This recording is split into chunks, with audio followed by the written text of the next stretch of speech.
నమస్తే, నేను జర్నలిస్ట్ శ్రీనివాస్. ఈరోజు తెలంగాణ వార్తాపత్రికలో వచ్చిన వార్తల్ని విశ్లేషించేద్దాం. ముందుగా ఆదాబ్ హైదరాబాదు పేపర్లో వచ్చిన వార్తలను చూద్దాం. ఆదాబ్ హైదరాబాద్లో నామకే వాస్తే నోటీసులు, ఉత్తిత్తు నోటీసులు ఇచ్చి చేతులు చాపిన ఇరిగేషన్ అధికారులు.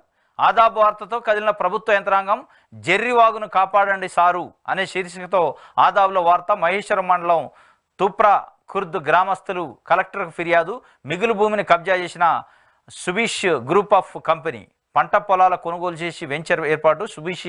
సుబీషి కంపెనీకి ఇరిగేషన్ ఏఈ గోవింద్ నాయక్ పూర్తి సహకారం. ఎన్ఓసి లేకుండా వాగులో అడ్డుగా అక్రమంగా నిర్మాణాలు, చర్యలు మర్చిపోయిన మహేశ్వరం మండల ఇరిగేషన్ అధికారులు. ఇది నామకే వాస్తే నోటీసులట. ఆదాబ్ హైదరాబాద్ పేపర్లో ఈ జెర్రివాగ్ కబ్జాకు సంబంధించి సుబీష్ గ్రూప్ ఆఫ్ కంపెనీసు నడివాగులో కట్టడాలు చేసినాయట. మరి ఎడిపోవాలా వరద? పైనుంచి వచ్చే వర్షాలకు సంబంధించిన వరద ఎడిపోవాలా? అది ఇళ్లలోకి రావాలా? మీ వ్యాపారం మీరు చేసుకోవాలా, ప్లాట్లు చేయాలా, వెంచర్లు చేయాలా, బిల్డింగ్లు కట్టాలా, అమ్మేసుకొని పోవాలా మీ డబ్బులు దులుపుకొని. అక్కడ కొన్నోడు ఇబ్బంది పడాలి, ఆ పైన కింద ఉన్న గ్రామస్తులు ఇబ్బంది పడాలి, ప్రజలు. ఇది ఇప్పుడు జరుగుతున్న ట్రెండు. రియల్ ఎస్టేట్ వ్యాపారులు, అక్కడ ఉన్న రెవెన్యూ అధికారులని, ఇరిగేషన్ అధికారులని, పంచాయతీరాజ్ అధికారులని ఎక్కడికక్కడ డబ్బులతో ప్రలోభపెట్టి అడ్డందిడ్డంగా, చట్టం అంటే లెక్కలేదు, రూల్స్ అంటే లెక్కలేదు, ఈ పరిస్థితుల్లో ఉంది. మహేశ్వరం మండలంలో జెర్రివాగుని కాపాడని మహాప్రభు అని చెప్పి ఒక వార్త వచ్చింది. దానికి సంబంధించి ఈ వార్తను చూసి నామకే వ్యవస్థకు ఒక నోటీస్ ఇచ్చారట. అసలు నోటీసు ఇవ్వటం ఏంటంటే, ఆయన వాగుకి అడ్డంగా కట్టడాలు కడితే దాన్ని తీసిపోయి జేసీబీతో పగలగొట్టి, ప్రొక్లైన్తో పగలగొట్టద్దు. అదే ఒక పేదోడు ఒక 100 గజాల్లో గుడి చేసుకుంటే దాన్ని పీకిందా కూలిపెట్టరు, మీరే దగ్గరుండి కూల్చి ధ్వంసం చేస్తారు. ఏం మరి ఈ సుబీష్ కంపెనీ మీకు ఏమి ఇచ్చింది? మీకు వాళ్ళకున్న లోపాయికారి ఒప్పందం ఏంది? వాడేసే ఎంగిలి మెతుకుల కోసం ఆశపడి మొత్తం గ్రామాలు మునిగిపోయే పరిస్థితి. అడ్డంగా కట్టలెక్క కట్టి బిల్డింగ్ కడతాడు, వాగుకు అడ్డంగా వాగును కబ్జా చేసిండట. ఏం చేస్తుంది ప్రభుత్వ యంత్రాంగం అంటే ఏం చేయట్లేదు, లంచాల మత్తులో ఊతుంది అనేది అర్థమవుతుంది. దానికి సంబంధించి ఆ గోవింద్ నాయక్ అట ఆయన పేరు. సుబీష్ కంపెనీకి ఇరిగేషన్ అయ్యి గోవింద్ నాయక్ పూర్తి సహకారం. మరి పూర్తినే ఇస్తారు, ఇక ఆఫ్ ఎందుకు ఇస్తారు? వాడు పూర్తిగా అటు నుంచి కూడా సహకారం ఉంది కాబట్టి ఇటు నుంచి పూర్తి సహకారం ఉంటుంది. ప్రజల నుంచి ఏముండదు కదా. ప్రజల నుంచి ఏమిస్తారు? జీతం ఇస్తారు. ప్రజలు కట్టిన పన్నులతో జీతం తీసుకొని సిగ్గు ఎగ్గు లేకుండా ప్రజలకు వ్యతిరేకంగా ప్రజలకు సంబంధించిన ఆస్తులను ప్రొటెక్ట్ చేయాల్సింది పోయి వాడిచ్చే ఎంగిలి మెతుకులకి, ఏదైతే సుబీష్ కంపెనీయో ఇంకోటో XYZ ఏది ఇచ్చే ఆ ఎంగిలి మెతుకులకి ఆశపడి ప్రజలకి ద్రోహం చేస్తున్నారు, ప్రజల ఆస్తులకు ద్రోహం చేస్తున్నారు. ఇది జరుగుతుంది. ఇది సుబీష్ కంపెనీకి సంబంధించి నామకే వాస్తుగా నోటీసులు అయితే ఇచ్చారట. నోటీసులు కాదు ఇవ్వాల్సింది, డైరెక్ట్గా బుల్డోజర్లు తీసిపోయి ఎక్కడికక్కడ ధ్వంసం చేయాలి. ప్రజల ముందు ప్రజల కళ్ళకు కనపడుతుంటే ధ్వంసం చేస్తే అప్పుడు మీరు తీసుకునే యాక్షన్కి చొరవ ఉంటుంది, మీరు తీసుకునే యాక్షన్కి విలువ ఉంటుంది. అసలు అక్కడ అక్రమ నిర్మాణమే తప్పు, అది ప్రభుత్వానికి సంబంధించిన భూమి. మళ్ళీ నువ్వు నోటీసులు, ఎక్స్ప్లెనేషన్లు, నువ్వు ఆడ ఎందుకు కట్టినావు అంటే నేను కట్టినా, నువ్వు ఇచ్చిన పర్మిషన్ అని ఆయన నోటీస్ ఇయ్యా, ఆ నోటీసును పట్టుకొని ఆయన కోర్టుకు పోను, ఆర్డర్ తెచ్చుకోను, తర్వాత కోర్టు ఆర్డర్ ఉంది కాబట్టి నేను ఏం చేయలేను. ఇదంతా ఒక డ్రామా. ఈ డ్రామా అంతటికి కారణం ఏంటంటే ఈ ఇరిగేషన్ అధికారులకి ఆయన ఇచ్చే తాయిలాలు, ఆయన ఇచ్చే ఎంగిలి మెతుకులకి ఆశపడి ఆ ఎంగిలి మెతుకులు తిన్నందుకు, వాడు ఉప్పు తిన్నందుకు వాడికి సాయం చేయటం తప్ప ప్రజలు ఉప్పు తిన్నందుకు ప్రజలకు సాయం చేయాలని ఎవడూ లేడు అధికారి. ఇది ఒక వార్త ఆదాబ్ హైదరాబాద్ సంబంధించి. నెక్స్ట్ నమస్తే తెలంగాణ చూద్దాం. పోలీసులు ఓయూలో ఉద్యమ కాలం నాటి దృశ్యం. పోలీసుల ఉక్కుపాదం. ఆంక్షల వలయంలో ఆర్ట్స్ కాలేజీ హాస్టల్లోకి చొరబడి అరెస్టులు. జర్నలిస్టులపైన విరుచుకుపడిన పోలీసులు గల్లా పట్టి లాక్కెళ్లి దౌర్జన్యం. కొనసాగుతున్న నిరుద్యోగుల ఆందోళనలో కోదండరాం ఇంటి ముట్టడికి విద్యార్థుల పిలుపు. సీఎం రేవంత్ దిష్టిబొమ్మ దహనానికి యత్నించిన విద్యార్థులను చుట్టుముట్టిన పోలీసులు పిడిగుద్దులు. మద్దతిచ్చే నాయకులను పట్టుకెళ్లిన పోలీసులు. కవరేజీకి వెళ్లిన జర్నలిస్టులపైన దాష్టికం. లైవ్ ఇస్తున్న వారిని ఈడ్చుకెళ్లిన పోలీసులు. జర్నలిస్టులు, ప్రజా సంఘాలు తీవ్ర ఆగ్రహం. రాష్ట్రంలో పోలీసు రాజ్యం నడుస్తున్నదా, ఇదేనా ప్రజాపాలన అంటూ విమర్శలు వస్తున్నాయట. ఇది ఒక వార్త. ఓయూలో నిరసనలు తెలుపుతున్న విద్యార్థిని చుట్టుముట్టిన పోలీసులు పిడిగుద్దులు గుద్దుతుండ్రు. విద్యార్థి విద్యార్థి దాంట్లో ఆడియోలు, వీడియోలు నిన్న వైరల్ అయినాయి. ఆ వీడియోలో స్పష్టంగా కనపడతాయి. ఏండ్ల లంచోడు కొట్టండి, గుద్దండి, చంపండి అంటుండు ఒక పోలీస్ ఆఫీసర్. ఒక పోలీస్ యూనిఫామ్ వేసుకొని మీరు ప్రజలను కాపాడాల్సింది పోయి, ప్రజలకు ప్రొటెక్షన్ ఇవ్వాల్సింది పోయి, లంజోడక అని బూతులు తిడుతూ కొట్టండి గుద్దండి అని చెప్పి ఎక్కడ పడితే అక్కడ అమానుషంగా కొట్టారు. తలపైన ఎక్కడ పడితే అక్కడ ఒంటిపైన. అది సస్తడా ఏంది, ఏం చేసిండు? ఏమన్నా ఉగ్రవాదా, తీవ్రవాదా? ఒక నిరుద్యోగుల మద్దతు ఇవ్వడానికి వచ్చిండు, తప్పే ఉంది అందులో? ఇదే మీ ప్రజాపాలన అనేది ఇలా విద్యార్థి లోకం, నిరుద్యోగ లోకం, తెలంగాణ సమాజం రేవంత్ రెడ్డి గారిని ప్రశ్నిస్తుంది.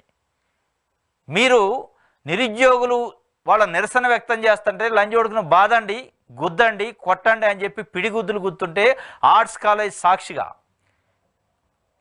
ఇదే ఉస్మానియా యూనివర్సిటీ ఆర్ట్స్ కాలేజీలో 2009 నుంచి ఉవ్వెత్తున తెలంగాణ ఉద్యమం ఎగిసిపడుతున్నప్పుడు టెంట్లు వేసి కొన్ని నెలల పాటు ఉద్యమం చేశారు. ఏ రోజు ఒక దెబ్బ కొట్టలే పోలీసు వాళ్ళు. ఇట్లాంటి ఈ రకంగా ఇంత చిన్న విషయానికి లాఠీచార్జ్ జరిగినాయి, టీయర్ గ్యాసులు వచ్చినాయి. అది పెద్దగా 5,000 10,000 మంది మాబు పోగైనప్పుడు వాళ్ళని కంట్రోల్ చేయడానికి రకరకాల పద్ధతుల్లో చేశారు.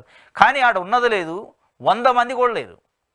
వాళ్ళు నిరసన వ్యక్తం చేస్తున్నారు. ఏం కొంపల మునుగుతున్నాయి, ఏం భూమి బద్దలవుతుంది, అయ్యేదేంది, పోయేదేంది?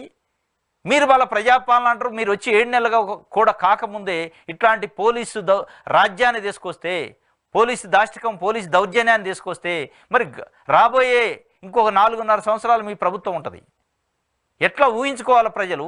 ఏమనుకోవాలి మిమ్మల్ని? అసలు సింగిల్ పర్సన్ కనపడితే చాలా ఆర్ట్స్ కాలేజ్ మీద గుంజకెళ్ళారు నిన్న. మొత్తం పోలీసులే, ఎక్కడక్కడ పోలీస్ వ్యాన్లు, పోలీసులు. విద్యార్థి నాయకుడు ఎవరైనా కనపడితే తెసిపోవడం లోపటేటి. ఎందుకు అని చెప్పరు, ఏంటి అని చెప్పరు. పుస్తకాలు పట్టుకొని లైబ్రరీకి పోతున్న విద్యార్థులను కూడా అరెస్ట్ చేసి లోపటేశారు. మైకు పట్టుకొని ఇంటర్వ్యూ చేస్తున్న జర్నలిస్ట్ని గుంజకపోయి కాలర బట్టి బూతులు తిడుతూ. ఇది పరిస్థితి. అసలు ఇది ఏం ప్రజాపాలన? దీన్ని ఏమంటారు? ఇంత దారుణమా? నేను జర్నలిస్ట్ని సార్ అని మొత్తుకుంటుండు. నేను నా పని నేను చేస్తున్నా, నా డ్యూటీ నేను చేస్తున్నా, జరుగుతున్న విషయాన్ని ప్రజలకు తెలియజేస్తున్నా. తప్పే ఉందంటే అరే బాయ్ ఎక్కరా అని బూతులు. మళ్ళా అరే ఎక్కరా లోపటేయండి. ఇది పద్ధత? ఆడ వీడియో కెమెరా కనపడుతుంది, మైక్ కనపడుతుంది, జర్నలిస్ట్ అని తెలుసు, చెప్తుండు ఆయన, మొత్తుకుంటుండు నేను జర్నలిస్ట్ సార్ అని. నువ్వు జర్నలిస్ట్ లేదు ఏం లేదని నెట్టేసుకుంటూ, తోసుకుంటూ, బూతులు తిడుతూ, అవమానిస్తూ పోతే మీకు జర్నలిస్టులు లెక్క ఉండదు, నిరుద్యోగులు లెక్క ఉండదు, విద్యార్థి నాయకులు లెక్క ఉండదు. అంటే మీరు ఎక్కడ ఆకాశం నుంచి ఊడిపడరా? మీరు 10 ఏళ్ళు మిమ్మల్ని ప్రజలు, తెలంగాణ సమాజం తిప్పి కొట్టింది. నేలకేసి కొడితే దయదలిసి ఏదో 64 సీట్లతో ఇలా అధికారంలోకి వచ్చారు. ఈ నిరుద్యోగుల దయ వలన. ఇదే నిరుద్యోగులు గ్రామాలు తిరిగి కాళ్ళు పట్టుకొని ప్రజలు అడిగారు కాంగ్రెస్ పార్టీకి ఓటేయండి, బీఆర్ఎస్ పార్టీని ఓటించటని. ఆ సింపతితోని వాళ్ళను చూసి కనికరించి మీ పార్టీకి ఓటేశారు. మిమ్మల్ని నమ్మేయలే. ఇగో మీ అసలు స్వరూపం, నిజ స్వరూపం ఎట్లుంటుందనే ఏలేదు అనేది ఇలా తెలంగాణ సమాజం కోరుకుంటుంది, అనుకుంటుంది. ఇది పరిస్థితి. ఉక్కుపాదం అట. మిమ్మల్ని ఉక్కుపాదం మోపటానికి గాది తీసుకొచ్చింది. ఇగో జర్నలిస్టులపై దాడులు నిరసిస్తూ సచివాలయం మీడియా పాయింట్ వద్ద జర్నలిస్టుల నిరసన. జీ తెలుగు రిపోర్టర్ శ్రీచరణ్ లాక్కెళ్తున్న పోలీసులు. ఇగో లాగి దాంట్లో ఇసిరేస్తాను. బూతులు కూడా తిట్టారు మళ్ళీ. ఇక అసలు ఈ క్యాండిడేట్ని అయితే విపరీతంగా గుద్దులు కుదిరారు. ఒక 10 మంది కలిసి ఆగకుండా కొట్టారు, కొట్టి బూతులు తిడుతున్నారు. ఇది పరిస్థితి అలా తెలంగాణలో ఉంది. ఉస్మానియా యూనివర్సిటీ పరిస్థితి. ఉస్మానియా యూనివర్సిటీ సాక్షిగా తెలంగాణ విద్యార్థుల్ని, నిరుద్యోగుల్ని గొంతు నిలిపి చంపే కార్యక్రమం చేస్తున్నారు. ఇది చాలా ప్రమాదమైన పరిస్థితి. రేవంత్ రెడ్డి గారికి, రేవంత్ రెడ్డి ప్రభుత్వానికి రాబోయే ప్రతి ఎన్నికల్లో నిరుద్యోగులు మిమ్మల్ని కర్రు గాల్చి వాత పెడతారు. ప్రజలు గమనిస్తున్నారు. మీ యాటిట్యూడు, మీ పోలీసు జులుము, మీరు చేస్తున్న చేష్టలు, మీరు మాట్లాడుతున్న మాటలను ప్రజలు అన్నీ వీక్షిస్తున్నారు, గమనిస్తున్నారు, చాలా పరిశీలన చేస్తున్నారు. మీరు అనుకున్నంత ఈజీగా లేదు.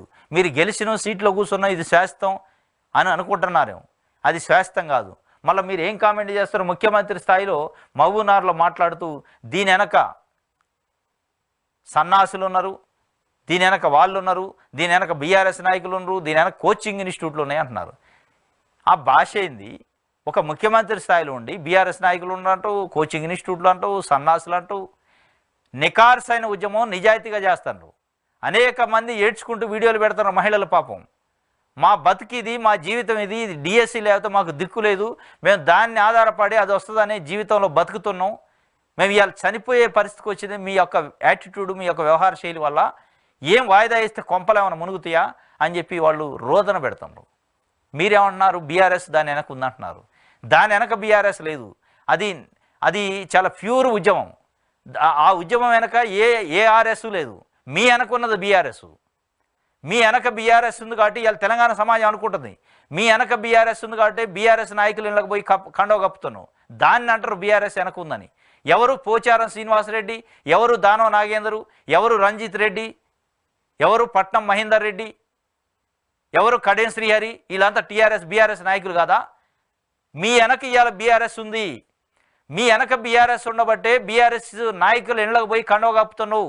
ఏ నోటితోనైతే తిట్టినవో ఆ నాయకులు ఇళ్ళకి పోయి కండవలు కప్పుతున్నావు. నిన్న అనాలి, ఇవ్వాలి మిమ్మల్ని అనాలి. ఇవ్వాల మీ వెనక బీఆర్ఎస్ ఉంది అని చెప్పి మీ వెనక బీఆర్ఎస్ని పెట్టుకొని బీఆర్ఎస్ మూలాలతోనే మళ్ళీ ఇవాళ ఉక్కుపాదం మోపే ప్రయత్నం చేస్తున్నావు. వారు కూడా చేసింది ఇదే. 10 ఏళ్ళు అడుగు బయటికి పెడితే అరెస్టులు, అడుగు బయటికి పెడితే హౌస్ అరెస్టులు చేసే వాళ్ళు ఈ పరిస్థితికి వచ్చారు. అసలు వాళ్ళని ఈ నిరుద్యోగులు కానీ నిరుద్యోగ సంఘాలు 1% కూడా నమ్మట్లే. బీఆర్ఎస్ వాస్తవంగా ప్రయత్నం చేస్తుంది వాళ్ళల్లో కలిసి సంఘీభావం తెలపడానికి. ఎక్కడ వాళ్ళు నమ్మట్లే. మీరే ఆ స్పేస్ ఇస్తారు. రేవంత్ రెడ్డి గారు మీరే ఆ స్పేస్ ఇచ్చి, మీరే అవకాశం ఇచ్చి, దీని వెనక బీఆర్ఎస్ ఉంది, దీని వెనక బీఆర్ఎస్ ఉందంటే వాళ్ళు నిజంగానే ఉండే అవకాశాన్ని తెస్తారు. ఇంకొక అడుగు ముందుకేసి ఏమంటారు నువ్వు? హరీష్ రావు, కేటీఆర్ ఆమరణ నిరాహార దీక్ష చేస్తే వాయిదా వేస్తా, వాళ్ళు జచ్చుడో వాయిదా వేసుడో అంటారు నువ్వు. హరీష్ రావు, కేటీఆర్ ఆమరణ నిరాహార దీక్ష చేయాలని మీకు అంత కోరిక ఉంటే వాళ్ళు చేస్తారేమో, కానీ ఇది హరీష్ రావుకి కేటీఆర్కి సంబంధించిన ఉద్యమం కాదు. ఇది నిరుద్యోగులకు సంబంధించి వాళ్ళ జీవితాలకు సంబంధించిన ఉద్యమం. ఇది హరీష్ రావుకి, కేటీఆర్కి, బీఆర్ఎస్ కాంగ్రెస్ పార్టీకి సంబంధించింది కాదు. మీ రాజకీయాలు కాదు ఇక్కడ. మీ రాజకీయాలు ఉంటే మీరు ఇళ్ళకి పోయి కండవలు కప్పుకోండి, మీరు ఎట్లాగా ఆగరు. మళ్ళీ మీరు బీఆర్ఎస్ నాయకులు దీన్ని అనుకున్నారా అనేది ఇవాళ తెలంగాణ నిరుద్యోగులు అడుగుతున్నారు. మీ వెనక బీఆర్ఎస్ ఉంది. మీరు బీఆర్ఎస్ నాయకులను తిడతారు 10 ఏళ్ళు, అదే బీఆర్ఎస్ నాయకులు ఇళ్ళకి పోతారు, కండవ కప్పుతారు, ఆయన ఆణిముత్యం అంటారు, బయటికి తీసుకొస్తారు, ఆయన అనుభవాన్ని నేను వాడుకుంటా అంటాం. అది పోచారమా, కడెం శ్రీహరి, దాన నాగేంద్ర, పట్నం మహేందర్ రెడ్డి, రంజిత్ రెడ్డి, ఇంకా XYZ, ఇంకా కొంతమంది వస్తున్నారు. మీ ఇళ్ళకి గుంపులు గుంపులుగా నువ్వు పదే గుంపు మేస్త్రి నేనంటావు. మీ గుంపు మేస్త్రితనం ఏందో కనపడుతుంది. ఇలా మీరు ఎవరికి మేస్త్రి, ఏ గుంపుకి మేస్త్రి, ఎవరి కింద పనిచేస్తున్నారు, ఏ యజమాని కింద మీరు గుంపు మేస్త్రి అంటే ఇలా మీరు బీఆర్ఎస్కి గుంపు మేస్త్రా? బీఆర్ఎస్ నాయకులకి మీరు ఢిల్లీ నుంచి ఎయిర్పోర్ట్ నుంచి మధ్యరాత్రి 11:30-12 గంటలకు వస్తే మీ ఇంటికాడ ఒక బీఆర్ఎస్ సంబంధించిన 6 మంది ఎమ్మెల్సీల గుంపు వచ్చింది. ఆ గుంపుకు మేస్త్రిగా మీరు కండవలు కప్పారు. మీకు లోపాయకార ఒప్పందాలు ఉంటాయి, నిరుద్యోగులకు ఏముండదు. వాళ్ళు ఎలాంటి కల్మషం లేని ఉద్యమం. నిరుద్యోగులకు ఎందుకు ఉంటాయి? మీకు మీ ఇంటి దగ్గర ఇదే తిట్టిన బీఆర్ఎస్ నాయకులకి అపాయింట్మెంట్ దొరుకుతుంది. ఇలా మీ అపాయింట్మెంట్ బీఆర్ఎస్ నాయకులకు దొరుకుతుంది, బీఆర్ఎస్ ఎమ్మెల్యేలకి, ఎమ్మెల్సీలు దొరుకుతుంది.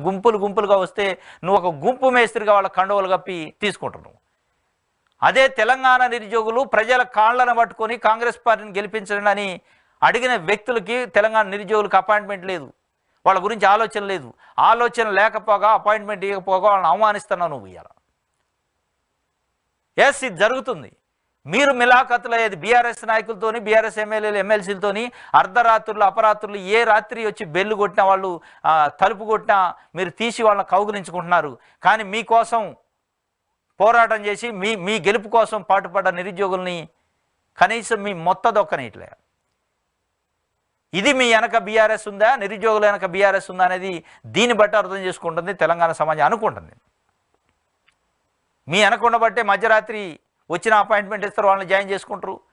మీ వెనక ఉండబట్టే మీరు వాళ్ళ ఇళ్ళకి పోయి జాయిన్ చేసుకుంటారు, అలాగే చేసుకుంటారు. కానీ అన్యాయం అయింది ఎవరంటే, దగాపడ్డది ఎవరంటే ఇవాళ నిరుద్యోగులు. ఏ నిరుద్యోగులు అయితే కాళ్ళు పట్టుకొని, ప్రజల కాళ్ళు పట్టుకొని చైతన్య యాత్రలు చేసి కాంగ్రెస్ పార్టీని గెలిపించండి, బీఆర్ఎస్ పార్టీని ఓడించండి అంటే అన్నారో, వాళ్ళు ఇవాళ చెంపలు వేసుకొని వాళ్ళ చెప్పులతో వాళ్ళు కొట్టుకునే పరిస్థితికి మీరు తీసుకొచ్చారు. ఎందుకు కాంగ్రెస్ పార్టీకి ఓటేసిను, కాంగ్రెస్ పార్టీని గెలిపించమన్నందుకు మాకు సరైన శాస్త్ర జరిగింది, నోరు ఎత్తకుండా జరిగింది. కాంగ్రెస్ పార్టీకి ఓటేయండి, బీఆర్ఎస్ పార్టీని గెలిపించండి అని మేము పిలిపిస్తే మీరు గెలిచి సీట్లో కూర్చొని మళ్ళీ మీరు బీఆర్ఎస్ పార్టీలతో వినోదాలు చేసుకుంటూ అర్ధరాత్రి వచ్చినా కానీ బెల్లు కొడితే, తలుపు కొడితే మీకు వాళ్ళకి అపాయింట్మెంట్ ఇస్తాను, మాకు ఇవ్వట్లేదు, మీ నీతిది అని చెప్పి ఇవాళ మాట్లాడుకుంటున్నారు తెలంగాణ సమాజం, తెలంగాణ నిరుద్యోగులు. ఇది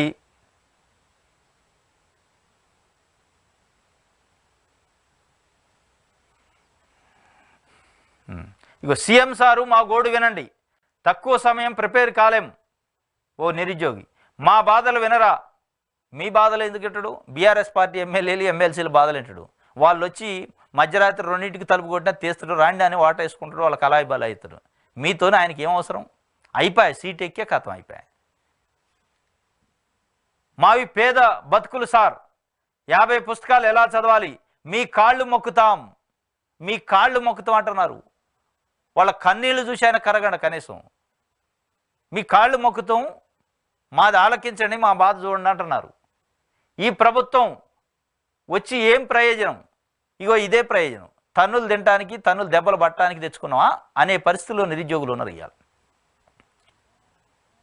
ఈ ప్రభుత్వాన్ని తీసుకొచ్చే నిరుద్యోగులు రోడ్ల మీద ఉన్నారు. ఈ ప్రభుత్వానికి వ్యతిరేకంగా పనిచేసి బీఆర్ఎస్ పార్టీ సింబల మీద గెలిచిన వాళ్ళేమో రేవంత్ రెడ్డి నడింట్లో ఉన్నారు. వాళ్ళు అతిథులయ్యారు ఆయనకి, మీరు శత్రువులయ్యారు. ఇది వాళ్ళ బాధ, వాళ్ళ ఆవేదన. పాపం వీడియోలు చేశారు మహిళలు కొంతమంది, వీళ్ళంతా నిన్న వీడియోలు చేసి సోషల్ మీడియాలో పెట్టారు. దీని వెనక ఎవరూ లేరు, బీఆర్ఎస్ ఉందనే ఒక బూచి చూపించి బీఆర్ఎస్ మీద తుపాకీ పెట్టి నిరుద్యోగులు కాల్చే ప్రయత్నం చేస్తున్నారు అని చెప్పి వాళ్ళు ఆవేదన వ్యక్తం చేస్తున్నారు. బీఆర్ఎస్ని మేము 1% కూడా నమ్మట్లేదు, వాళ్ళని దగ్గర రానిట్లేదు. మీరు కావాలని మీ తప్పును కప్పించుకోవడానికి మీ ఈగో కోసం బీఆర్ఎస్ ఉంది అని చెప్పి బూచిగా తప్పించుకునే ప్రయత్నం జరగదు. ఉంది ఒకవేళ ఉంటే గింటే మీ వెనక బీఆర్ఎస్ ఉంది, మీ వెనక బీఆర్ఎస్ ఉండబట్టి ఎమ్మెల్సీలు ఎమ్మెల్యేలను జాయిన్ చేసుకుంటున్నారు అనే పరిస్థితి అలా చర్చించుకుంటున్నారు నిరుద్యోగులు.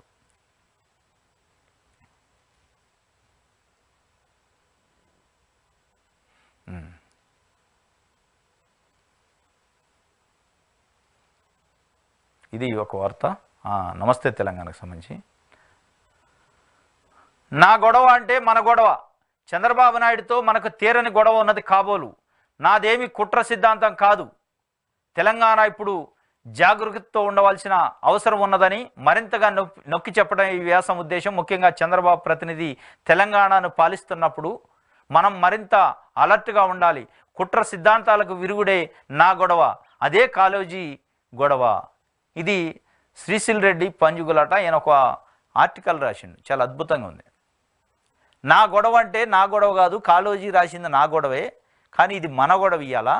ఎందుకంటే ఈ తెలంగాణకి ద్రోహం చేసినా, తెలంగాణను వ్యతిరేకించిన, తెలంగాణ పైన విషం గక్కి తెలంగాణ నుంచి బలవంతంగా 7 మండలాలను లాక్కున్న చంద్రబాబు నాయుడు ప్రతినిధి ఇలా మన రాష్ట్రానికి ముఖ్యమంత్రి అండి, దురదృష్టవశాత్తు. కాబట్టి ఆయన ఇన్ఫ్లుయెన్స్, ఆయన ప్రభావం మన రాష్ట్ర పరిపాలన పైన, ప్రభుత్వం పైన పడే అవకాశం ఉంటుంది. కాబట్టి జాగ్రత్తగా ఉండాలి. ఇది నా గొడవ కాదు, మన గొడవ అని చెప్తుండు. ఎందుకంటే మన చంద్రబాబు నాయుడు గారు 6వ తారీఖు చర్చల పేరుతోని ప్రగతి భవన్కి వస్తే, ప్రజాభవన్కి వస్తే చంద్రబాబు నాయుడు గారికి మన రాష్ట్ర ముఖ్యమంత్రి రేవంత్ రెడ్డి గారు ఒక గిఫ్ట్ ఇచ్చిండు. ఏమి ఇది? కాళోజీ రాసిన నా గొడవ అనే పుస్తకం.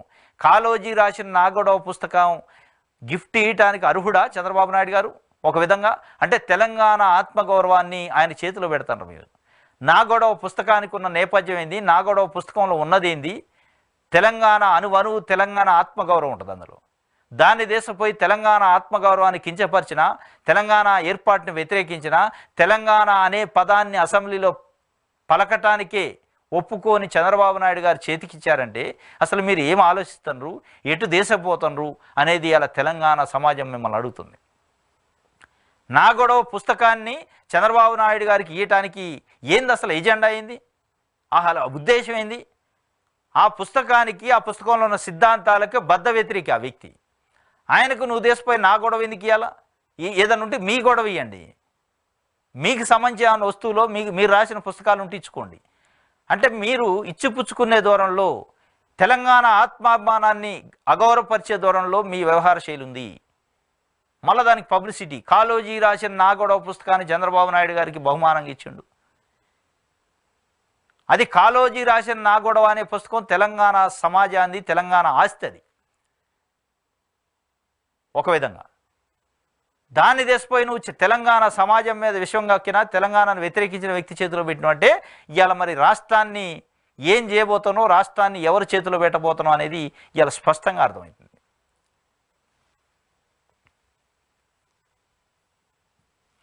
ఇది నమస్తే తెలంగాణకు సంబంధించి. ఆంధ్రజ్యోతి చూద్దాం.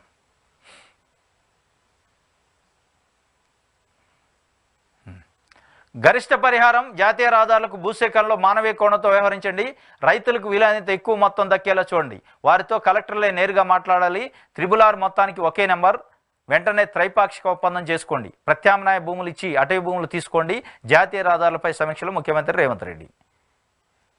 నాగపూర్ విజయవాడలో సర్వీస్ రోడ్డు అండర్ పాస్లు నిర్మించాలి. నాగపూర్ విజయవాడ రోడ్లో సర్వీస్ రోడ్లో అండర్ పాస్లు నిర్మించాలని బట్టి విక్రమార్క డిప్యూటీ సీఎం గారు చెప్పారు. 2 నెలల్లో హైదరాబాద్ విజయవాడ విస్తరణ పనులు. NHAI పద్మశ్రీ రైతులకు సీఎం సన్మానం. ఒక్కొక్కరికి 25 లక్షల చెక్ అందజేసిండట. ఇంకోటి ఇది నేషనల్ హైవేస్ వేసేటప్పుడు మానవీయ కోణంలో జాతీయ రహదారుల భూసేకరణలో ఎక్కువ పరిహారం ఇచ్చేటట్టు చూడండి అని చెప్పి ముఖ్యమంత్రి గారు సమీక్ష సమావేశంలో అధికారులకి చెప్పిన పరిస్థితి. అదేవిధంగా నాగపూర్ నుంచి విజయవాడ అమరావతి రోడ్డు, దానికి సంబంధించి వేసే రోడ్లలో అండర్ పాసులు సర్వీస్ రోడ్లు లేకుండా వేస్తారు. దానివల్ల చుట్టుపక్కల గ్రామాలకు ఇబ్బంది అయింది, రైతాంగానికి ఇబ్బంది అయింది. కాబట్టి తప్పనిసరిగా అండర్ పాసులు ఉండాలి, సర్వీస్ రోడ్లు ఉండాలని చెప్పి ఉప ముఖ్యమంత్రి బట్టి విక్రమార్క గారు చెప్పారు. దాన్ని మరి ఏం కన్సిడర్ చేస్తారో చూడాలి. ఇది ఒక వార్త. సెక్షన్ 125 కింద ముస్లిం మహిళలు భరణానికి అర్హులే. సిఆర్పిలోని ఆ సెక్షన్ మతాలకు అతీతమైంది. భరణం దయతో ఇచ్చేది కాదు, అది వివాహిత మహిళల హక్కు. చారిత్రాత్మక తీర్పు వెలువరించిన సుప్రీంకోర్టు భార్య ఆర్థికంగా స్వతంత్రంగా ఉండాలి. ఆ బాధ్యత భర్తదే. తన ఆర్థిక వనరులను ఆమెకు అందుబాటులో ఉంచాలి. ఉమ్మడి ఖాతా, భార్యకి ATM యాక్సెస్. తీర్పులో జస్టిస్ BV నాగరత్నం వ్యాఖ్యలు. 1985 నాటి షాబానో కేసును గుర్తు చేసిన తీర్పు. ఆ తీర్పుకు భిన్నంగా 1986లో రాజీవ్ సర్కార్ చేసిన చట్టం ఈ కేసులో వర్తించదని స్పష్టీకరణ. CRPలో సివిల్ రివిజన్ పిటిషన్లో criminal revision petition CRP section 125 అట. ఆ 125 ప్రకారం ముస్లిం మహిళలు విడాకులు తీసుకున్న ముస్లిం మహిళలకు కూడా మాజీ భర్త నుంచి విడాకుల తర్వాత కూడా భరణం పొందే హక్కు ఉంది. ఆ భరణం పొందేది అది వివాహిత మహిళలకు ఉన్న హక్కు. అది దయాదారి బిచ్చంతో ఇచ్చేది కాదు. భరణం అనేది దయతోనిచ్చేది కాదు. అది మ్యారేజ్ అయిన మహిళలకు ఉన్న స్వతహాగా ఉన్న హక్కు. అది చట్ట ప్రకారం ఉంది. CRPలో 125 సెక్షన్ ప్రకారం అని సుప్రీంకోర్టులో నిన్న ఒక హిస్టారికల్ జడ్జిమెంట్ ఇచ్చారు. BV నాగరత్నం అనే జడ్జి ఆధ్వర్యంలో. జడ్జి గారు ఇచ్చిన పరిస్థితి. ఆమె చాలా కూలంకషంగా జడ్జి 90 పేజీలతో జడ్జిమెంట్ రాశారట. అనేక విషయాలు చర్చించారు. ఇవాళ సమాజంలో ఎట్లాంటి రుగ్మతలోనే మహిళలపైన ఎట్లాంటి ఇబ్బందులు జరుగుతున్నాయి, మహిళలకు ఎట్లాంటి ఇబ్బందులు జరుగుతున్నాయనే చాలా అంశాలను అందులో ప్రస్తావించారు. అది హిందువా, ముస్లిమా, క్రిస్టియన్ చట్టాలా, ఏ చట్టం అయినప్పటికీ మహిళ మ్యారేజీ చేసుకున్న మహిళ విడాకులు పొందినా విడాకులు పొందకముందైనా భర్తకు సంబంధించిన ఆస్తిలో భర్తకు సంబంధించిన ఆదాయ వనరులకు సంబంధించి యాక్సెస్ ఉండాలి. దాంతోపాటు భరణం అడిగితే ఇచ్చే అవకాశం ఉండాలి. ఈ భరణం అనేది దయతో ఇచ్చేది కాదు, ఇది హక్కు అని చెప్పింది. ఎందుకంటే ఒక ముస్లిము దంపతులకు సంబంధించి విడాకులు అంశంలో భరణంకు సంబంధించి విడాకులు తీసుకున్న తర్వాత భరణకు సంబంధించి భార్య కేసు వేసింది. ఫ్యామిలీ కోర్టులో ఇస్తే ఫ్యామిలీ కోర్టు భరణం ఇవ్వాల్సిందే, నెలకు 20,000 చొప్పున అని ఆర్డర్ ఇచ్చింది. దానిపైన భర్త హైకోర్టులో వేసిండు, తెలంగాణ హైకోర్టులోని. తెలంగాణ హైకోర్టు కూడా చెప్పింది ఇవ్వాల్సిందే, కాకపోతే నెలకు 20,000 కాదు 10,000 చొప్పున ఇవ్వండి అని చెప్పి ఆ భరణాన్ని తగ్గించాయని ఇవ్వాల్సిందే అన్నది. లేదు నేను ఇయ్యనని చెప్పి ఆయన సుప్రీంకోర్టు బెంచ్కి పోయిండు అప్పీల్కి. సుప్రీంకోర్టు బెంచ్కి పోతే సుప్రీంకోర్టు స్పష్టంగా చెప్పింది భరణం అనేది దయతో ఇచ్చేది కాదు, అది వాళ్ళ హక్కు, తప్పనిసరిగా ఇవ్వాల్సిందని చెప్పింది. ఇది హిస్టారికల్ జడ్జిమెంట్. దేశంలో ఉన్న అనేక మంది వివాహితలకి హక్కుగా ఇచ్చింది. కొన్ని అనుమానాలని పట్టాపంచన చేసి తప్పనిసరిగా ప్రతి వివాహిత మహిళకి సెక్షన్ 125 CRP ప్రకారం తప్పనిసరిగా భరణం ఇవ్వాల్సిందే, దాంట్లో డౌట్ లేదు అని చెప్పి చాలా క్లారిటీగా సుప్రీంకోర్టు చెప్పిన పరిస్థితి. ఇది ఒక వార్త.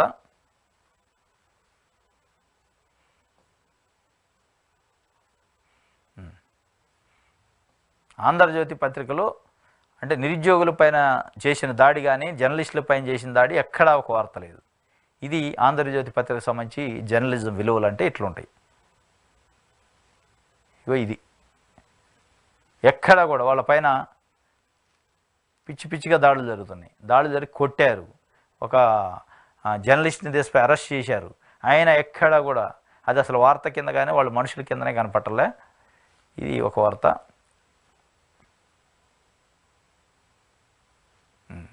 ఏడలేదు చూద్దామన్నా కానీ దానికి సంబంధించి వార్త లేదు.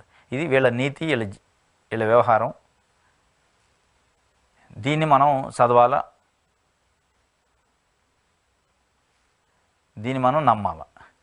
వీళ్ళ హిడెన్ ఎజెండా ఎట్లుందో చూడండి. ఎక్కడా కూడా లేదు. పాపం వాళ్ళ దెబ్బలు కొట్టారు, గుద్దులు గుద్దారు, పిడిగుద్దులు గుద్ది బూతులు తిట్టారు. దాని గురించి వార్తే లేదు అసలు ఎక్కడ కూడా. వాళ్ళకి కనపడలే, అసలు కళ్ళకు కనపడలే వార్త, కళ్ళకు కనపడలేదు, వార్త రాయలే. ఇది వీళ్ళ నీతి, వీళ్ళ జర్నలిజం విలువలు అంటే ఇట్లుంటాయి అన్నమాట. అంటే అంత భజన చేసే వ్యవహారం తప్ప దీంట్లో ఒక పెద్ద ఇష్యూ నడుతుంది. నిరుద్యోగులు డిఎస్సిని వాయిదా వేయాలని పెద్ద ఎత్తున ఉద్యమం చేస్తుంటే దాని గురించి కనీసం వార్త లేదు. మళ్ళీ వార్త లేకపోగా ఏం రాశారు, డిఎస్సి వాయిదాకు ఆందోళన వెనక కోచింగ్ సెంటర్లో మాఫియా ఆట. ఇదైతే రాశారు. మళ్ళీ అంటే మీ భజన ఎవరి కోసం? రేవంత్ రెడ్డి కోసం మీ భజన చేస్తున్నారు. మీకున్న స్వప్రయోజనాల కోసం, మీకున్న ఎజెండా కోసం జర్నలిస్టులను అరెస్ట్ చేస్తే వార్త కాదు. విద్యార్థుల పైన పిడిగుద్దులు గుద్ది బూతులు తిట్టి తీసపోయి అమానుషంగా కొడితే అది వార్త కాదు. మరి ఎక్కడ జర్నలిజం ఇది? ఏం విలువలు? మళ్ళా చివరికి వాళ్ళు చేసే ఉద్యమాన్ని అవమానపరుస్తూ దీని వెనక మాఫియా ఉంది అంటున్నారు. ఇది ఆంధ్రజ్యోతికి సంబంధించి. ఈనాడు చూద్దాం.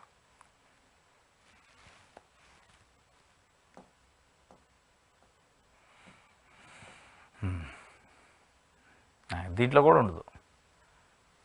దారుణ యాపులు, పెచ్చుమేరుతున్న రుణ సంస్థల ఆగడాలు, అప్పు తీసుకున్న వ్యక్తితో పాటు సన్నిహితులు మిత్రులకు వేధింపులు, ఉక్కిరి బిక్కిరి చేస్తూ పరువు తీర్చే వ్యూహం, పోలీసులకు ఫిర్యాదు చేస్తున్న ఫలితం నామాత్రం. ఇది రుణ యాపులని దారుణంగా, వాస్తవంగా ఇది చాలా దారుణమైన విషయం. ఏదో ఒక యాప్ లింక్ పంపిస్తారు సెల్లో, మీకు లోన్ ఇస్తామంటారు. వాళ్ళు లోన్ తీసుకుంటారు, 10-15 వేలు. స్టూడెంట్స్ కూడా చేస్తారు చాలామంది, పాపం తెలిసి తెలవని వయసులో వాళ్ళు లోన్ ఇస్తాడు అదే అని చెప్పి. ఆ లోన్ రీపేమెంట్ విషయంలో లోన్ రీపే చేయకపోతే ఆ లోన్ తీసుకున్న వ్యక్తి ఎక్కడ సంతకాలు పెట్టడం, ఎక్కడ దానికి సంబంధించిన లోన్ అగ్రిమెంటే ఉండదు. కానీ ఎంత దారుణంగా చేస్తారంటే ఈ లోన్ యాప్లు బీభత్సం చేస్తారన్నమాట. ఏం చేస్తారు? ఎవడైతే లోన్ తీసుకుండో ఆ లోన్ తీసుకున్న వ్యక్తికి సంబంధించి వాళ్ళ బంధువులు, వాళ్ళ చుట్టుపక్కల ఉన్న ఫ్రెండ్స్ నెంబర్లో హ్యాక్ చేస్తారు. ఆ సెల్ నుంచి హ్యాక్ చేసి అవన్నీ రాసి పెట్టుకుంటారు. వాళ్ళ ఫ్రెండ్స్, వాళ్ళ ఫ్యామిలీ మెంబర్స్ ఫోటోలు, లేడీస్ సంబంధించిన ఫోటోలు కూడా హ్యాక్ చేసి పెట్టుకుంటారు ఆ మొబైల్ నుంచి. పెట్టుకొని వీడెప్పుడైతే లోన్ రీపేమెంట్ చేయడో ఇక అప్పుడు స్టార్ట్ అయింది కథ. వీడిని వదిలేస్తారు. లోన్ తీసుకున్న వదిలేసి చుట్టూ ఉన్న ఫ్యామిలీ మెంబర్స్ని, చుట్టూ ఉన్న ఫ్రెండ్స్కి వాళ్ళకి ఫోన్లు చేసి సతాయించి, విసిగించి, ఇబ్బంది పెట్టి, మీ ఫోటోలు సోషల్ మీడియాలో పెడతాం, మార్ఫింగ్ చేసి అని భయభ్రాంతులకు గురి చేసి, బెదిరించి బ్లాక్మెయిల్ చేస్తారు. దీనిపైన పోలీసులు కంప్లైంట్ ఇవ్వడానికి పోతే ఏ పోలీసు పట్టించుకునే పరిస్థితి లేదు. ఇట్లాంటి యాప్ల వల్ల చాలామంది ఆత్మహత్యలు చేసుకున్నారు. ఏం చేయాలో తెలియక, ఎవరికి చెప్పాలో తెలియక. ఇది పెద్ద దందా నడుస్తుంది. కాబట్టి యువత, విద్యార్థులు తప్పనిసరిగా అలర్ట్గా ఉండాలి. లోన్ యాప్లని లింక్ వస్తే దాన్ని ఓపెన్ పోకపోవటమే చాలా మంచిది, ఉపయోగం కూడా, లాభం. దాన్ని ఓపెన్ చేశారో కథమే, మీరు బలైపోయినట్టే, మీ జీవితం సంకనాకినట్టే. మీ జీవితం సంకనాకటంతో పాటు మీ కుటుంబ సభ్యులు, ఫ్రెండ్ సర్కిల్ ఎవరు ఉంటే వాళ్ళకి ఫోన్లు చేస్తారు. మీ ఫ్రెండ్ లోన్ తీసుకుంటూ ఇవ్వాలంటాడు. చాలామంది ఇన్నోసెంట్స్ ఉంటారు, పాపం తెలియదు. అరే కొద్ది గట్టోడైతే నువ్వేవాడు నాకేది చేస్తాను, నా ఫ్రెండ్ వాడు, వాడికి లోన్ ఇచ్చేటప్పుడు నాకేమని చెప్పిన వానికి కొంచెం గట్టిగా నిలదీసి అడిగితే ఏం కాదు. కానీ అడిగే పరిస్థితి, అవేర్నెస్ అందరికి ఉండదు. నిన్ను కోర్టుకి ఏడుస్తా, నీ సంగతి చూస్తా అని వాళ్ళు బెదిరిస్తారు. ఆ ఉల్టా బెదిరించే అంత దమ్ము, ఆ ధైర్యం మిగతా జనాలకు ఉంటే బాగానే ఉంటుంది. కానీ అది ఉండదు. కాబట్టి ఆ వీక్ పాయింట్ని క్యాచ్ చేసుకుంటున్నారు వాళ్ళు. చాలామందిని, మహిళలను అయితే తీవ్రంగా ఇబ్బంది పెడతారు. నీ ఫోటోలు తీసి న్యూడ్ చేసి పెడతాను, నీ ఫోటోలు యూట్యూబ్లో పెడతా, సోషల్ మీడియాలో పెడతా అంటే వాళ్ళు అప్పులు చేసి కట్టే పరిస్థితి. వాళ్ళకి సంబంధం లేని లోను, వాళ్ళకి అవసరం లేని లోను ఇది జరుగుతుంది. దీనికి సంబంధించి చాలా అలర్ట్గా ఉండాలి. ప్రత్యేకంగా విద్యార్థులు, యువకులు, మహిళలు వాళ్ళకే వలయస్తారు. వీళ్ళు వేసి ఆ యాప్లు పంపించి చాలా బీభత్సం చేస్తారు. దీనిపైన చాలా జాగ్రత్తగా ఉండాల్సిన అవసరం ఉంది. ఇది కొన్ని ఇచ్చారు, చూద్దాం. హైదరాబాద్ ఎల్బీ నగర్ చెందిన 68 ఏళ్ల వృద్ధురాలు ఇంటి ముందు ఉండే మహిళ లోన్ యాప్ ద్వారా రుణం తీసుకుంది. వాయిదాలు చెల్లించకపోగా అప్పుల బాధ తట్టుకోలేక ఇల్లు ఖాళీ చేసింది. మహిళ జాడ తెలియక లోన్ యాప్ నిర్వాహకులు ఆమె ఫోన్లోని కాంటాక్ట్ లిస్టులో ఉన్న నెంబర్ల ఆధారంగా వృద్ధురాలను వేధించడం మొదలుపెట్టారు. ఇది కథ. ఒక ముసలామట 68 సంవత్సరాల వయసు ఉన్న వృద్ధురాలు వాళ్ళ ఇంటి ఎదురుగున్న ఒక ఆమె ఎవరో లోన్ తీసుకొని ఆమె ఉడాయించింది. ఉడాయిస్తే ఆమెను పట్టుకోవడానికి ఆమె ఫోన్లో ఏమో నెంబర్ కాంటాక్ట్ నెంబర్ ఉంటే ఏమొక వేధింపులకు గురి చేశారట. ఇక ఎంత దారుణంగా ఉంటుంది చూడండి. వృద్ధురాలను వేధించడం మొదలుపెట్టారు. రుణం కట్టించండి లేదంటే మీరు చెల్లించండి అంటూ వాదనకు దిగేయడమే కాకుండా అసభ్యంగా మాట్లాడారు. ఆవేదనకు గురైన వృద్ధురాలు పోలీసులను సంప్రదిస్తే ఇలాంటి కేసులు రోజుకు 10లో వస్తున్నాయి, ఏమీ చేయలేమని చేతులు ఇచ్చారు. చివరికి ఆ వృద్ధురాలు ఫోన్ నెంబర్ మార్చుకోవాల్సి వచ్చింది. ఇక నువ్వు ఫోన్ నెంబర్తో పోయింది. చచ్చిపోయిన వాళ్ళు కూడా ఉన్నారు పాపం. పోలీసుల చేతులు ఎత్తడేంది ఎంత దరిద్రం కాకపోతే. ఇప్పుడున్న టెక్నాలజీలో వాడు ఊడ పట్టుకొని వాడిని తీసుకొచ్చి లోపటేసి నలుగురు ఐదుగురు వేస్తే ఇంకోటి ఆ పని చేస్తాడా? ఈ లీనియస్ అంతా చట్టం నుంచి ప్రజలను కాపాడాల్సిన పోలీసులు ఈ లీనియస్ ఇవ్వబట్టి ఇట్లుంది. ఇది ఇట్లాంటివి జరుగుతున్నాయి. చాలా జాగ్రత్తగా ఉండాలి. అన్ని వర్గాల సూచనల మేరకే రైతు భరోసాట విధి విధానాలు ఖరారు చేస్తారట. శాసనసభలో చర్చించి అమలు చేస్తాం. కార్యశాలలో ఉప ముఖ్యమంత్రి మల్లు భట్టి విక్రమార్క 10 ఎకరాల వరకు అమలు చేయాలని పలువురు నుంచి వినతులు వచ్చినాయి. నిన్న ఖమ్మంలో స్టార్ట్ చేశారు. రైతు భరోసా పైన సూచనలు సలహాలు రైతుల నుంచి తీసుకోవడం అనేది ప్రభుత్వం. ఖమ్మంలో డిప్యూటీ సీఎం భట్టి విక్రమార్క, వ్యవసాయ శాఖ మంత్రి తుమ్మల నాగేశ్వరరావు గారు, అదేవిధంగా పొంగులేటి రెవెన్యూ శాఖ మంత్రి వీళ్ళంతా కూర్చొని రైతులను పిలుచుకొని రైతుల నుంచి ఫీడ్బ్యాక్ అంటే వాళ్ళ సలహాలు సూచనలు తీసుకుంటారు. మెజారిటీ మంది 10 ఎకరాల వరకు టారిఫ్ పెట్టండి, కట్ ఆఫ్ పెట్టి 10 ఎకరాల లోపు ఉన్న వాళ్ళకే రైతు బంధు ఇవ్వండి, కొండలకి గుట్టలకి రోడ్లకి ఇవ్వద్దు అని చెప్పిన పరిస్థితి. ఇది ఈనాడు సంబంధించి దిశ పేపర్ చూద్దాం. రైతులతో మాట్లాడాకే పరిహారం ఫైనల్, అధికారులు మానవీయ కోణంలో ఆలోచించాలి, కలెక్టర్లు నేరుగా అన్నదాతలతో చర్చించాలి అని చెప్పి ఒక వార్త. రైతులతో మాట్లాడిన తర్వాతనే పరిహారం ఫైనల్ చేయాలట. ఏ పరిహారం అంటే రోడ్లకి ప్రభుత్వ కార్యకలాపాలకు సంబంధించి భూసేకరణ చేస్తారు, ల్యాండ్ ఎక్విజిషన్ చేస్తారు కదా, ఆ ఎక్విజిషన్ చేసే ల్యాండ్కి రైతులతో మాట్లాడి ఫైనల్ చేయాలని రేవంత్ రెడ్డి గారు చెప్తుండు. ఆయన ఇది కొత్తగా చెప్పేది కాదు, 2013 భూసేకరణ చట్టంలో స్పష్టంగా ఉంది. రైతుల అభిప్రాయం మేరకే అభిప్రాయము వాళ్ళ సూచనల మేరకే పరిహారం చెల్లించాల్సింది అని చెప్తుంది. కానీ ఎక్కడా ప్రభుత్వాలు చాలాసార్లు పాటించట్లే. దానిపైన అనేక రకాలుగా ఇబ్బందులు పెడతారు. మరి మీరైతే మానవీయ కోణం అంటున్నారు, రైతులతో మాట్లాడాలంటున్నారు. మీ దాకా వస్తే కానీ తెలియదు మీ కథ ఏందనేది. మీ దాకా వచ్చినప్పుడు మీరు సేకరణ స్టార్ట్ చేసినప్పుడు మీరు ఏమిస్తారు, ఎంత వరగ పెడతారు రైతులకు అనేది అప్పుడు తెలుస్తుంది.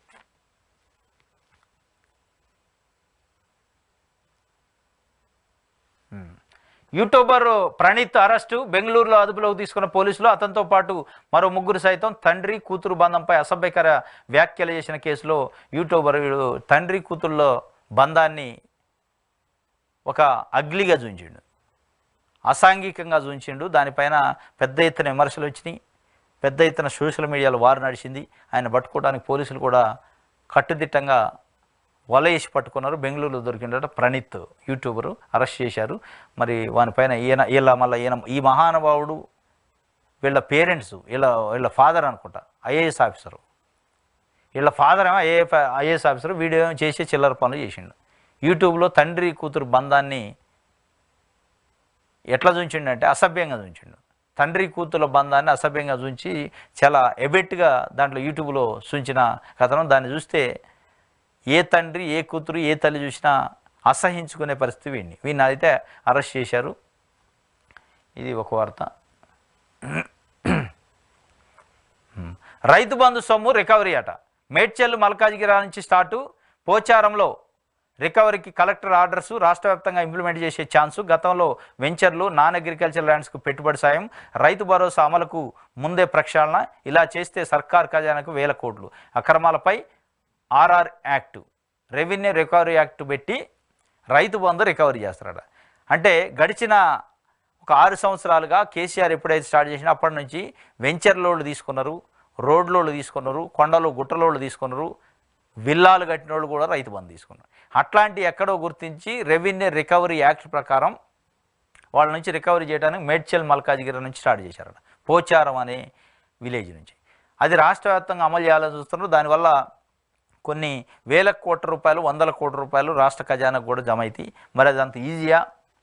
రెవెన్యూ రికవరీ యాక్టు ప్రకారం చేయటానికి అంత పాజిబిలిటీ అయిద్దా లేదా, కానీ మొత్తానికైతే ఇది చేస్తాడు, చూడాలి. ఇది దిశ పేపర్కి సంబంధించి.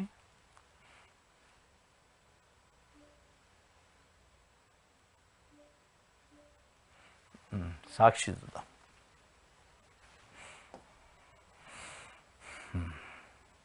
ధరణికి ఆచారం దారి, భూ సమస్యలకు పరిష్కారం చూపుతున్న భూ న్యాయ శిబిరాలు. హైదరాబాద్ శివార్లోని ఆచారం మండలంలో లీఫ్ సంస్థ అధ్యయనం చేసిందట. 10 గ్రామాల్లో విస్తృత స్థాయిలో భూ న్యాయ శిబిరాలు. 2 దశల ప్రక్రియ. 2200 భూ సంబంధిత సమస్యల గుర్తింపు. ఎక్కువ సమస్యలు అసైన్డ్ భూములకు సంబంధించినవే. ఆ తర్వాత సర్వే నెంబర్ మిస్సింగ్లు, సేత్వార్ పొరపాట్లు. ఈ లెక్కన రాష్ట్ర వ్యాప్తంగా 22 లక్షల వరకు భూ సమస్యలు ఉంటాయని అంచనా. క్షేత్రస్థాయిలో ప్రత్యేక డ్రైవ్లు చేపడితే పరిష్కారాలు సులువే. రాష్ట్ర ప్రభుత్వ పరిశీలనలో యాచారం పైలట్ ప్రాజెక్టు. త్వరలోనే రెవెన్యూ మంత్రికి నివేదిక ఇవ్వనున్న లీఫ్ సంస్థ. రంగారెడ్డి జిల్లా యాచారం మండలంలోని మంథన్ గౌరెల్లి గ్రామానికి చెందిన రమావత్ జగ్నాకు 3 ఎకరాల 26 గుంటల భూమి ఉంది. భూ రికార్డుల ప్రక్షాళన తర్వాత వచ్చిన కొత్త పాస్బుక్లో 2 ఎకరాల 29 గుంటల విస్తీర్ణం నమోదైంది. అంటే నికరంగా 37 గుంటలు తగ్గింది.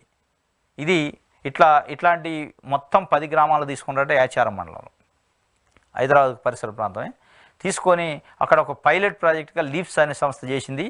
ఎట్లాంటి సమస్యలు ఉన్నాయి రైతులకి, ఆ సమస్యలు ఎట్లా పరిష్కరించాలని మొత్తానికైతే 2200 అప్లికేషన్స్ని సాల్వ్ చేశారు, పరిష్కరించారు. దాన్ని పైలట్ ప్రాజెక్ట్నే మొత్తం రాష్ట్ర వ్యాప్తంగా అమలు చేసి రాష్ట్ర వ్యాప్తంగా రైతులకు ఉన్న సమస్యల్ని పరిష్కరించడానికి దీన్నే క్రైటీరియా తీసుకునే, ప్రామాణికంగా తీసుకునే అవకాశం ఉన్నట్టు ఒక వార్త రాశారు. Legal empowerment and assistance for farmers leaf సంస్థ అనేది ఒకటి ఉంది. దానికి సంబంధించి వాళ్ళు చేసిన దీన్ని పైలట్ ప్రాజెక్ట్నే ప్రభుత్వం అడాప్ట్ చేసుకొని ధరణికి చేసే అవకాశం ఉందన్నట్టు ఒక వార్తను రాశారు. ఓయూలో ఉద్రిక్తత. కోదండరాం ఇంటి ముట్టడిని అడ్డుకున్న పోలీసులు. హాస్టల్లోకి చొరబడి టీఎస్పీ నేతల అరెస్టు. డిఎస్సి పరీక్షల వాయిదా వేయాలని అభ్యర్థుల ఆందోళన. జర్నలిస్టులపై పోలీసులు దాడి. పోలీస్ స్టేషన్ ఎదుట ధర్నా.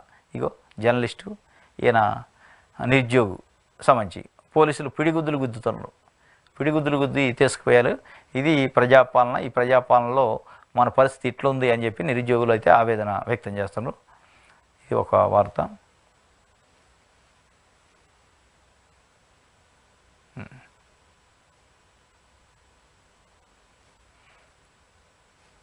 ఓకే,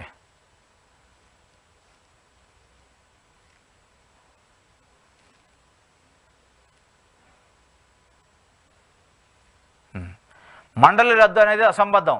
కృష్ణా జలాల్లో తెలంగాణకు అధిక వాటా ఇవ్వాలి. ఏపీ నుంచి 7 మండలాలు కాదు 5 గ్రామాలు వచ్చే అవకాశం ఉంది. శాసన మండలి చైర్మన్ గుత్తా సుఖేందర్ రెడ్డి అంటాడు మండలి రద్దు అయితే అనేది ప్రచారం జరిగిందట, అది అబద్ధం అని చెప్పి.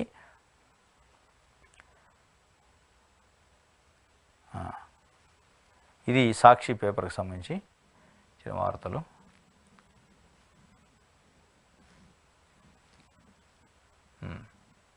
యువకుల వేధింపులతో యువతి ఆత్మహత్యట. 2 యువకులు వేధింపులకు గురి చేయడంతో మనస్తాపం చెందిన ఓ యువతి ఆత్మహత్య చేసుకుంది. నల్గొండ జిల్లా మాడుగులపల్లి మండలం చింతలగూడెం గ్రామంలో మంగళవారం జరిగిన ఈ ఘటన వివరాలలో ఇలా ఉన్నాయి.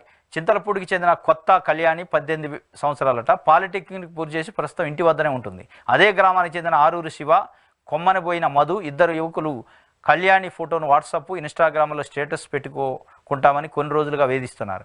వీరి వేధింపులు భరించలేక కళ్యాణి ఈ నెల 6న పురుగుల మందు తాగి అపస్మారక స్థితిలోకి వెళ్ళిపోయింది. ఆ కుటుంబ సభ్యులు కళ్యాణి నల్గొండలోని ఓ ప్రైవేట్ ఆసుపత్రికి తరలించగా చికిత్స పొందుతూ మంగళవారం మృతి చెందిందట. కళ్యాణి తల్లి రజిత ఫిర్యాదు మేరకు యువకులపైకి పోలీసులు కేసు నమోదు చేశారు. ఇది 2 యువకులు మాడుగులపల్లి మండలం నల్గొండ జిల్లాట. ఆ అమ్మాయి ఫోటోను మేము స్టేటస్లో పెట్టుకుంటామని చెప్పి బెదిరించారు, బ్లాక్మెయిల్ చేశారు. మనకి ఇంకేమైనా ఫోటోలు గిట్ల ఉన్నాయేం పోవడం కానీ మొత్తం బెదిరించి ఆ బ్లాక్మెయిల్ చేస్తే ఏం చేయాలో తెలియక పురుగుల మందు అయిందట. పురుగుల మందు తాగి చనిపోయింది. ఇట్లాంటి జరుగుతున్నాయి. మరి పోలీసులు ఏం చేస్తారు? పోలీసులు ఏమైనా జర్నలిస్టుల మీద దాడి, విద్యార్థుల మీద దాడి, తిట్టడం, కొట్టడం ఈ చేస్తున్నారు తప్ప ఇట్లాంటి నిలుపుదల చేస్తే బాగుంటుంది. 3 పిల్లలతో సహా చనిపోవాలని ఓ తండ్రి ఆత్మహత్యాయత్నం. కారును వేగంగా చెరువులోకి తీసుకెళ్లిన వైనం. భయంతో హళ్ళెత్తిపోయిన చిన్నారులు. స్థానికుల అప్రమత్తతో తప్పిన ప్రాణాపాయం. ఆర్థిక ఇబ్బందులే కారణమని వెల్లడించిన పోలీసులు. ఇది అబ్దుల్లాపూర్ మేడం. మార్నింగ్ వాక్ చేసేందుకు ముగ్గురు పిల్లలతో కలిసి బయటకు వచ్చిన ఓ తండ్రి తన పిల్లలతో సహా ఆత్మహత్యాయత్నానికి పాల్పడ్డాడు. ఈ ఘటన రంగారెడ్డి జిల్లా అబ్దుల్లాపూర్ మెట్ పిఎస్ పరిధిలో బుధవారం చోటు చేసుకుంది. పోలీసుల వివరాల ప్రకారం మహబూబ్నగర్ జిల్లా అడ్డాకులకు చెందిన అశోక్ వ్యాపార నిమిత్తం నగరానికి వలస వచ్చి మీర్పేట పరిధిలోని అల్మాస్గూడ శ్రీ హోమ్స్ కాలనీలో నివాసం ఉంటున్నాడు. బిజినెస్లో నష్టం రావడం, ఆర్థిక ఇబ్బందులు ఎక్కువ కావడంతో ఆత్మహత్య చేయాలని నిర్ణయించుకున్నాడు. ఈ క్రమంలో ఉదయం 6 గంటలకు తన పిల్లలు 14 ఏళ్ల అవిఘ్నశ్రీ, 13 ఏళ్ల శ్రీధర్, 9 ఏళ్ల వయసున్న సహస్రాను తీసుకొని కారులో బయటికి వెళ్ళాడు. నేరుగా అబ్దుల్లాపూర్ మెట్లో ఇనాంగూడలోని బైరాన్ ఖాన్ చెరువు వద్దకు చేరుకున్నాడు. ద్విచక్ర వాహనాలను మాత్రమే వెళ్లించేందుకు అనువుగా ఉండే చెరువు కట్టపై నుంచి కారును వేగంగా చెరువులోకి దింపాడు. సమీపంలోని తాటి చెట్లపై ఉన్న గీత కార్మికులు రోడ్డు పక్కనే ఉన్న స్థానికులు చూస్తుండగానే కారు నీళ్లలో మునిగిపోతుండగా భయంతో వణికిపోయిన బాలుడు శ్రీధర్ తన వైపు కిందకు దించి ఉన్న కారును అద్దం నుంచి బయటకు వచ్చి వాహనం పైకి ఎక్కాడు. మిగిలిన 2 పిల్లలు సైతం అతన్ని అనుసరించారు. ఆ తర్వాత అశోక్ సైతం బయటకు వచ్చాడు. మొత్తానికి అయితే బయటపడ్డారు పాపం పిల్లలు ముగ్గురు, అశోక్. ఇది ఆత్మహత్య చేసుకోవడానికి ప్రయత్నించాడు. పిల్లలతో సహా చంపేయాలని పూనుకోండు. అప్పులు ఎక్కువైనట్టు, అప్పులు ఎక్కువైతే భూమి మీద గింజలు లేనట్టు, భూమి మీద బట్టడమే కష్టమైన అప్పులు ఎక్కువైతే ఏందిరా పిల్లల్ని, చిన్న చిన్న పిల్లలే వాళ్ళని వేసుకొని తీసిపోయి చెరువులో పెట్టిండట. చెరువులో పెడితే లక్కీగా వాళ్ళు బతికారు పాపం. ఒకడు వాళ్ళ పిల్లగాడు కాస్త అద్దం దింపుంటే దాని పైకి ఎక్కి కారుని ఒక్కొక్కళ్ళని కాపాడిని, మొత్తానికి అయితే బయటపడరు. ఇక ఇట్లాంటివి చేయొద్దు. అప్పులు ఎక్కువైనా సమస్యలున్నా సమస్యలకు పరిష్కారం ఉంటాయి, అప్పులు అయిన దానికి కూడా పరిష్కారం ఉంటాయి. కానీ ఈ సావులు కాదు కావాల్సింది, మొత్తం కుటుంబం చచ్చిపోయేది పాపం. ఇది ఒక వార్త.